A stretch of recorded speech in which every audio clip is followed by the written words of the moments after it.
You know that kind of person who goes quiet the moment something hurts them? The one who says, I'm fine, but what's really happening is everything stays locked inside? Most people misunderstand them. They assume distance, coldness, sometimes even indifference. But that's not what silence means. For some people, silence isn't the absence of feeling. It's what happens when there's too much of it, and nowhere safe for it to go. If that sounds familiar, you're not alone. And more importantly, you're not broken. Let's clear something up first. From the outside, your silence can look intentional, like you're choosing not to engage, like you're holding back on purpose. But internally, it doesn't feel like a choice. It feels like something in you shuts down.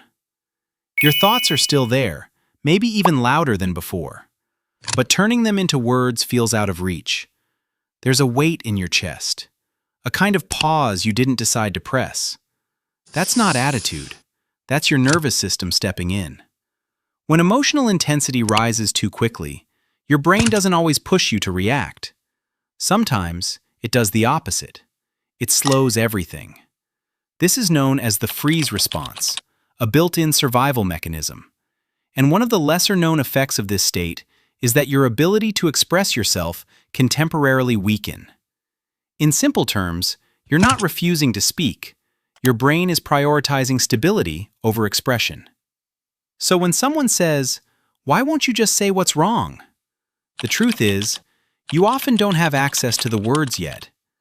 But this response didn't appear out of nowhere. It was learned. At some point in your life, expressing your emotions likely didn't lead to understanding.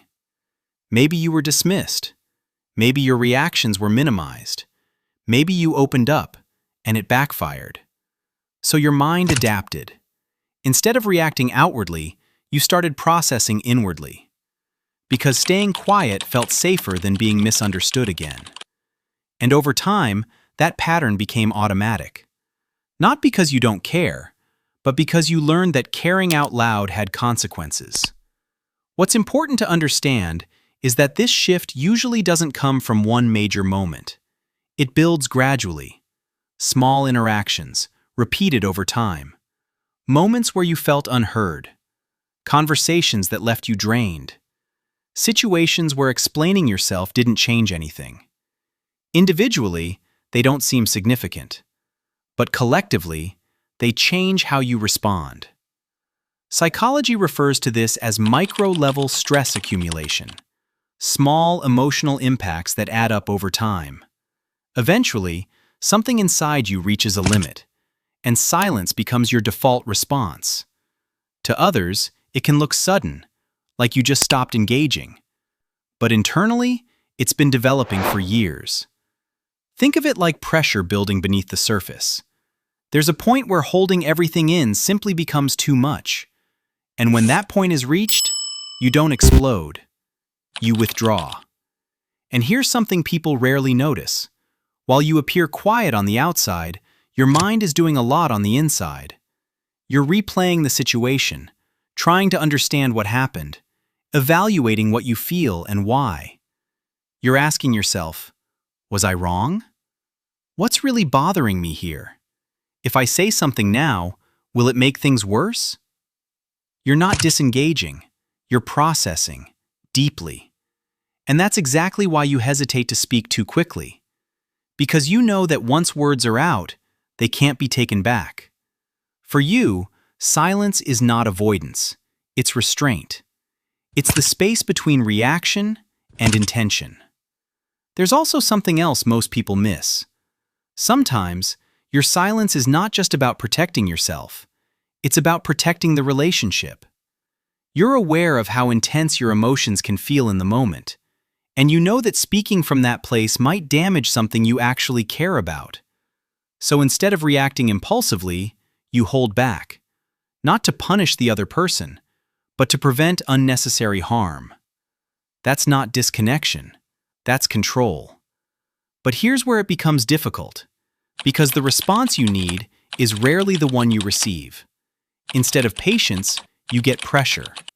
Instead of understanding, you get urgency. People want immediate answers, immediate clarity, immediate emotional access. And when you can't provide that, they assume something is wrong. But the truth is, what you need is time. Time to process. Time to organize your thoughts. Time to feel without being forced to explain.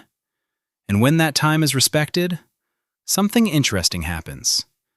You do open up, just not on demand. Another important piece of this pattern comes from something quieter, but just as impactful. Emotional absence. Not necessarily what was said or done, but what was missing. The support that never came. The conversations that never happened. The feeling of being understood that never fully developed. You may have found yourself going back to the same people, hoping that this time it would be different. Hoping to finally feel seen. And when that didn't happen, again and again, something shifted. You stopped expecting it. That's when silence becomes more than a reaction. It becomes a form of self-preservation. Instead of explaining yourself repeatedly, you conserve your energy. You pull back. Not because you don't care, but because it no longer feels worth the emotional cost. And over time, you become more self-reliant. You learn how to process things on your own, how to calm yourself down, how to sit with emotions without external validation. From the outside, that can look like strength, and in many ways, it is.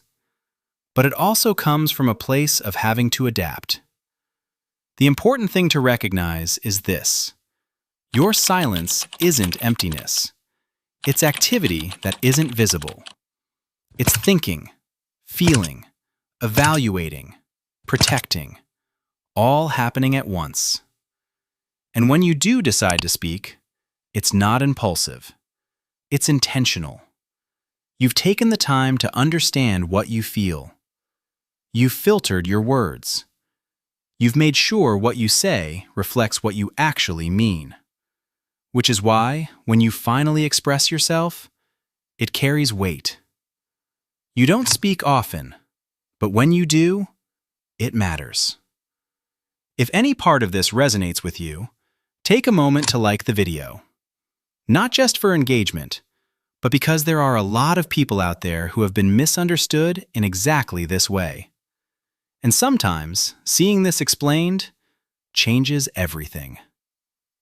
Here's the part that often gets overlooked. Silence is not something you need to fix. It's something you learned for a reason. It helped you navigate situations where speaking freely didn't feel safe. But like all coping mechanisms, it doesn't have to stay the same forever. With the right people, in the right environment, you won't need to rely on it as much. Not because you force yourself to change, but because you finally feel safe enough to respond differently. And that's where things begin to shift. You don't lose your depth. You don't lose your awareness. You simply gain the option to express it without fear. You were never distant. You were never uncaring. You were someone who learned to hold a lot inside, because there wasn't always space for it outside. And now, slowly, you're creating that space for yourself. A space where your thoughts don't have to be rushed, where your emotions don't have to be justified, where your voice doesn't have to compete to be heard.